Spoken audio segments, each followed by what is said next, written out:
In this video, we're going to show you how you can create highlights on Facebook. If you find this video helpful, consider liking the video and subscribing.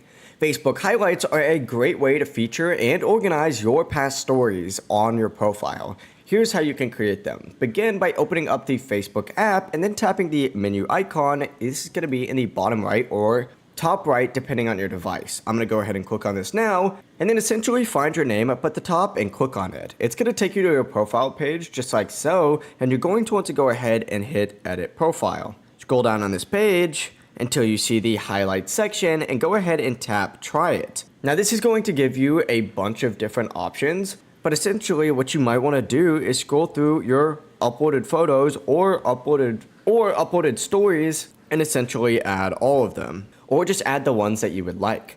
From here, go ahead and hit next, choose the cover page and add a title, just like so, and then hit done. After you hit done, it's gonna load for a few seconds and then your highlight is going to be added. To add more later, simply go ahead and just hit edit next to the highlight section, just like so, and click on it, and then you can add more in here. But yeah, it really is as simple as that. Now if you go back to your profile and refresh, your highlight will now appear. But yeah, if you have any questions about this, let us know down in the comment section below, and remember to like and subscribe.